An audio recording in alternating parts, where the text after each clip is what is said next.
Hi, I'm Melissa Cobb. This week, I'm coming to you with special guest, AOPA Air Safety Institute Senior Vice President Richard McSpadden, and we are here at your hangar here in Frederick, Maryland. So we've got a beautiful Super Cub here in the background. Thanks for... I'm excited. My hangar's making the big time on your show. Yeah, thanks for stopping by. Yeah. So now, Richard, you have your thumb on the pulse of the aviation news this week. A lot of safety things going on. And one of those, unfortunately, is some tragic news. And it's a Pilatus PC-12 crashed in Nevada, and it killed all 5 people on board. The pilot, 2 medical professionals, the patient, and the patient's family member. So you did an early analysis this week on it. Let's take a look at a little bit of that. The pilot departs, as we can see from the profile here, and the first few minutes of the flight seemed to go normally. But then in the last minute or so, as the pilot levels off, he's en route to flight level 250. And at about 19,400 feet or so, according to ADS-B data, the pilot loses control of the airplane. We can see it peel off to the right and then enter a spiral until the crash. The conditions were certainly demanding, and that kind of visibility in snow and ice. Now, the Pilatus aircraft is made for this kind of flying. It has FICI, so flight into known icing capability. The fact that there was a SIGMET for turbulence and moderate icing en route would certainly have gotten the pilot's attention. He would have wanted to plan for that. Well, what a heartbreaking accident. Can you give us, a high level of the highlights of what might have happened? Yeah, it was tough conditions, Alyssa. It was a winter storm had blown through the area. And that part of the country in Reno, some of my friends who fly in that area for airlines say, that's as bad as it gets when you talk turbulence around the U.S. Mm-hmm. And so winter storm, low visibility, snow, and there was icing warnings from the surface up to flight level 200. Okay. And warnings for turbulence. So at night, some pretty demanding conditions. And when you look at an accident, you look at the conditions, the equipment, and the pilot. Okay. And this one, certainly the conditions are going to play a role in this accident. And so one of the big takeaways is going to be that whole go, no-go decision and making the decision to fly or not. Okay. And what can we learn from this accident? I think that'll be one, the go, no-go decisions there. And then just to think about, even if your aircraft has FICI, flight into known icing capability, this pilot was flying from the surface up to flight level 200, and he was trying to top out at 250. But if you get behind your icing, or icing overwhelms your aircraft in those conditions, you've got nowhere to go. You've got nowhere to bail out, and that's just something to really think about. So that's just one of the lessons learned that we'll see from this accident. Okay, and I tell you what, you all can see Richard's full early analysis on the Air Safety Institute YouTube channel. We're gonna drop a link to that below in the description. And hey, why don't you share with us your go, no-go decision making, especially if you're contemplating, a flight at night in instrument conditions. Well, AOPA and the Helicopter Association International and others are working to stop anti-helicopter legislation in Hawaii. And what this legislation would do is actually allow people to sue helicopter operators for being a public nuisance.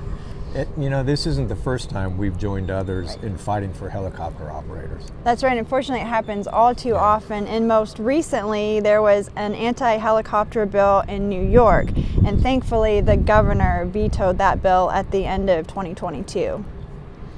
All right, so Richard, a lot of organizations work together to protect aviation, and there's the new Warbird Association that's starting up that you've done a little bit of research into, and tell us a little bit about that. Yeah, it's called the Association of Professional Warbird Operators. And they've been working for actually a couple of years to form, and they really see a need to try to pull the entire Warbird community into a group where they're kind of rowing in one direction, where they all agree to a set of standards and operating procedures. So it's those of us who love these warbirds, we've known this is needed because there's different organizations that have different strengths, but they haven't ever really been unified. So that's what APWO is attempting to do. Okay, and you recently talked to the CEO of that, John Lights Leanhouse. A lot of folks remember a long time at Sun and Fun. Yep. Yeah, so what did he have to say? Yeah, so I talked to Lights and then the vice president and their chief operating officer, Greg Gibson, and those guys are really experienced and they're respected in the Warbird community, and that's important because, I mean, let's face it, the Warbird community is not known to be followers. You know, they're not walk-behinders. they tend to want to be out front. They're very independent operators. So part of their challenge is going to be to coalesce all that group into one unified organization.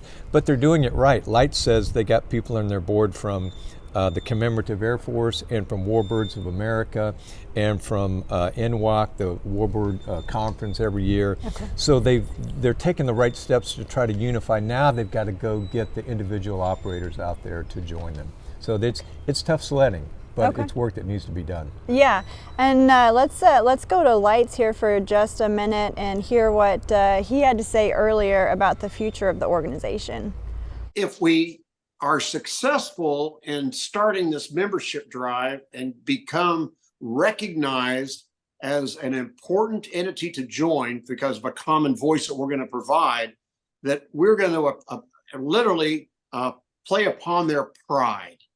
You want to be part of a positive step forward, not just sitting out there on the outlines and looking in, but you want to get involved in this because it's going to improve the professionalism across the entire spectrum of Warbird operations. And you don't want to be that cowboy anymore that's out there on the range by themselves. You want to belong to something bigger and better and has a vested interest in your success. So, Richard, really what's the significance and importance of AOPA coming alongside this organization and others coming alongside too? Yeah, because the Warbirds are such an important part of GA to me. They keep history alive. They bring people out to airports and air shows, and so to keep that community alive and thriving, and to keep too much regulation from coming in, and they're aware of this. If they don't pull together, then the FAA is going to step in more, and even the FAA doesn't want that. They'd much rather see the community do it, and that's why we think it's important, and AOPA is behind this new organization. Okay. Now, I'm sure this is on top of everybody's mind. Is the formation of this group a result of the Dallas midair between the Warbirds later last year? It's a good question. No, because they had actually been forming this for a couple of years, but it kind of stagnated. They weren't really getting momentum, and certainly the Dallas tragedy accelerated the need for it. So that gave them a push they needed. Okay, got it. All right, well, if y'all are interested in this new organization, we're going to drop a link to their website in the description below. Well, this past weekend was the Women in Aviation Conference in Long Beach, California, and they had a record number of attendees, 4,500. They gave away over 120 scholarships, and that was more than $889,000.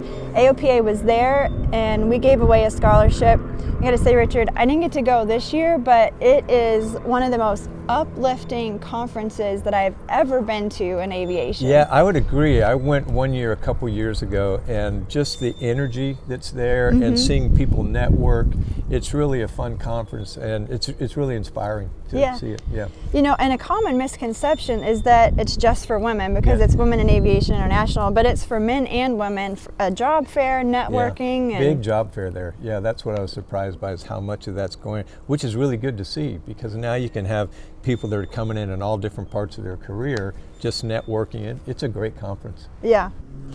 So Richard, have you ever visited Charleston, South Carolina? Yeah, one of my favorite cities, yeah. So much to do there, the history, the food. Yeah, the really food. Cool place. It is. So my husband and I did our honeymoon there. Oh, really? And we loved it. We stayed at Folly Beach, and we did all the tourist stuff in Charleston. And I've got to say, in the destinations issue of AOPA Pilot, Charleston is one of those destinations. And our own Josh Cochran got to go up for an aerial tour, and it was just spot on. Let's take a look at that. Charleston is a beautiful place just to fly and enjoy what's in the area. So let's get in the airplane and go fly and take a look at some of historic Charleston and some of the sites that are around the Charleston Harbor area.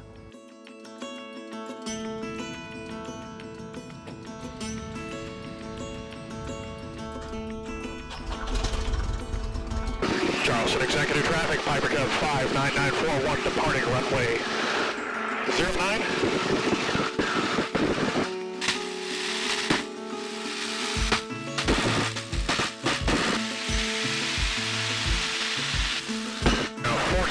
Is going to be coming up here at about your 1 o'clock low, right over here in the water. The only way to access that is by boat, and you can see one of the tourist boats there, as it just looks like it's pulling away from it on the left-hand side. This is where kind of the Civil War started. This fort was built 1839, I believe it was. The Union Army had come down and put some troops on this, and they were trying to resupply them with a ship called the Northern Star.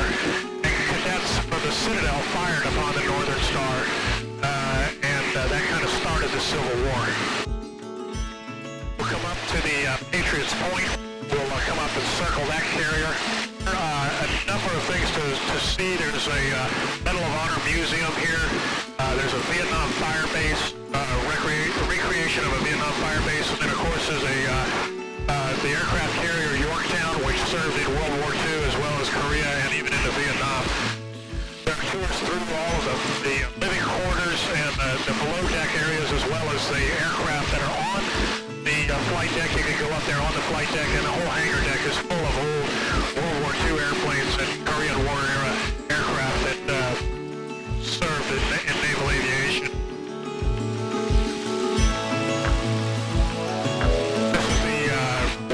Bridge, but it is sort of one of the main symbols. It's Market Street there, going straight up.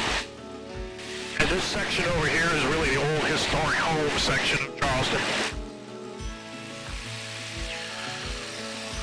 And in this, right over here on the point, this is the White Point Gardens Park. A lot of history to that. It's a beautiful park to walk through. And at the same time, it has some history where the pirates used to be hung there. There were a number of pirates that were hung in White Point Park. This whole section down here is called the Battery. There's Market Street, all the Market Street stalls, black roofs going into the red roof area there. That little corner right in there just for fun. It's called the Four Corners of Justice. There's a federal courthouse, a state courthouse, a county courthouse, and then a church. So all levels of justice are determined right there in that intersection. Right. Start heading on out and see if we can't get this lighthouse.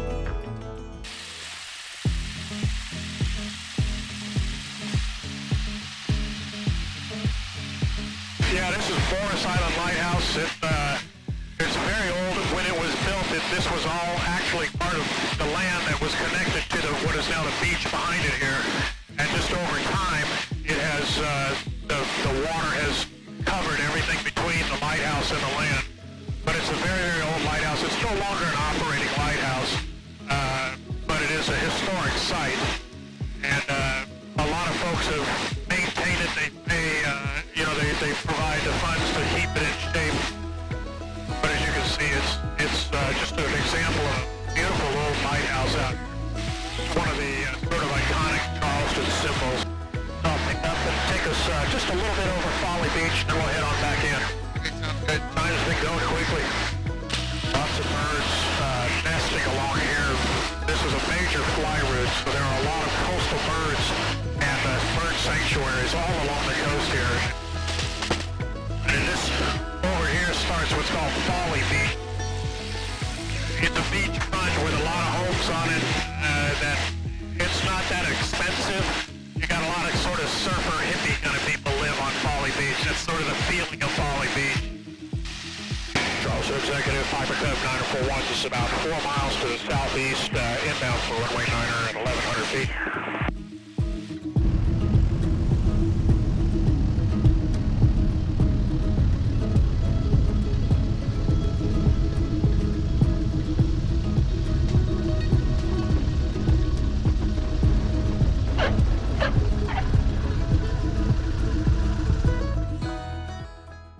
Well, I hope you enjoyed this episode of Fly with AOPA. And Richard, thanks for joining us. Thanks for stopping by. Yeah, thanks for opening up your hangar. Oh yeah, I'll trade you. Let's fly my Super Cub and then go fly your 170. That's a good idea. I like that.